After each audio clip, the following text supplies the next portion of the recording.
லக்ஷ்மீநாத சமாரம்பாம் நாதயாமுன மத்தியமாம் அஸ்மதாச்சாரிய பரியந்தாம் வந்தே குரு பரம்பராம். ஸ்ரீ ஆண்டாள் ரங்கமன்னார் திருவிடிகளே சரணம். ஸ்ரீமன் நாராயணா, ஸ்ரீமன் நாராயணா. ஏற்ற கலங்கள் எதிர் பொங்கி மீதளிப்ப மாற்றாதே பால் சொரியும் வள்ளல் பெரும் பசுக்கள். ஏற்ற கரங்கள் எதிர் பொங்கி மீதளிப்ப மாற்றாதே பால் சொரியும் வள்ளல் பெரும் பசுக்கள். ஆற்றப்படைத்தான்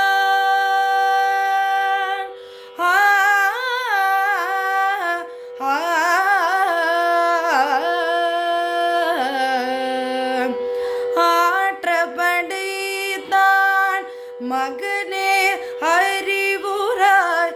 ஆற்றப்படைத்தான் மகனே அறிவுராய்.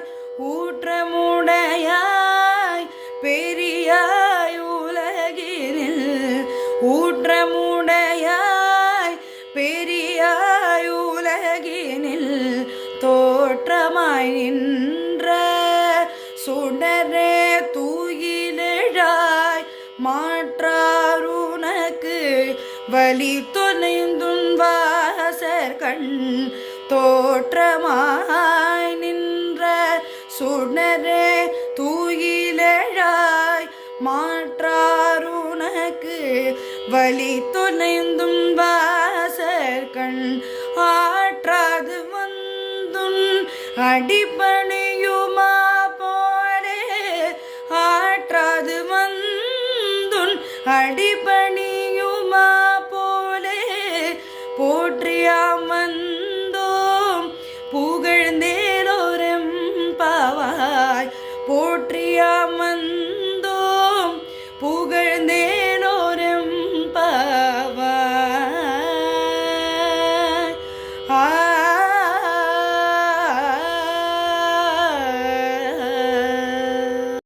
இந்த பாசுரமோட ஒரு சின்ன விளக்கம் ஆர் எசன்ஸ் ஆஃப் த பாசுரம் என்னன்னு பார்ப்போமா? இதுக்கு முன்னாடி பார்த்த பாசுரத்துல நம்ம ஆண்டாள் நாச்சியார் அவளோட அன்பு தோழிகளை விதவிதமா ஒரு நாளும் எழுப்புறா. அதுக்கப்புறம் நப்பின்னை பிராட்டி மூலியமா கண்ணபிரான எழுப்புறா. அதே போல இந்த பாசுரத்துல நம்ம ஆண்டாள் நாச்சியார் கண்ணபிரான நேரடியாவே எழுப்புறாளாம். எப்படி எழுப்புறான்னு பார்ப்போமா? கறக்கும் நேரமெல்லாம் பாத்திரங்கள் நிரம்பி வழியிற வகையில் பாலை சுரக்கும் வள்ளல் தன்மை கொண்ட பசுக்களோட உரிமையாளரான நந்தகோபனின் மகனே கண்ணபிரானே நீ எழுவாயாக அப்படின்னு ஆண்டாள் நாச்சியார் கூப்பிடுறா. வேதங்களால் போற்றப்படும் வலிமையானவனே, அந்த வேதங்களாலும் அறிய முடியாத பெரியவனே, உலகிற்கே ஒளிகாட்டும் சுடரே துயில் எழுவாயாக நம்ம கண்ணபிரான அழகா கூப்பிடுறா. உன்னை எதிர்த்தவா எல்லாரும் வலிமை இழந்து உன் வாசல்ல உன் பாதத்துல விழறதுக்கு எப்படி காத்துன்னு இருக்காளோ அதே மாதிரி நாங்க எல்லாரும் சேர்ந்து உன் புகழை பாட உன் திருவடிகள்ல வந்து சரணடைய காத்துன்னு இருக்கோம். எங்களோட வேண்டுகோள் எல்லாத்தையும் நீ ஏற்பாயாகன்னு கண்ணபிரான் கிட்ட நம்ம ஆண்டாள் நாச்சியாரும் அவளோட எல்லா தோழிகளும் அழகா கேட்கிறா. இது எல்லாத்தையும் சேர்த்து இந்த பாசுரத்துல நம்ம ஆண்டாள் நாச்சியார் கூறும் உபதேசம் என்னன்னு பார்த்தோம்னா, மன்னாதி மன்னர்கள் அவ எல்லாரும் உன் காலில் வந்து விழறா அப்படின்னா அது பயத்தால. ஆனா நாங்க எல்லாரும் அவளை போல பயந்த சுபாவம் உள்ளவா ஒன்றும் இல்லை. நாங்க கூப்பிட்டா நீ உடனே வரணும் அப்படின்னு சொல்றா. நீ வர மறுத்தால் நாங்க அன்பெனும் கயிறுல போட்டு உன்னை கட்டிடுவோம்னு சொல்றா. அதுக்கப்புறம் உன்னால தப்பி ஓடவே முடியாதுன்னு சொல்றாளாம் நம்ம ஆயர்குல பெண்கள். நம்ம ஆண்டாள் நாச்சியார் அவளோட மாலையில புதைந்து இருக்கிற ஒரு தலைமுடியால அவனை கட்டி போட்டு விட்டாளே, அந்த ரங்கநாதன் வசமாக அவளிடம் சிக்கிக்கொண்டான் இல்லையா?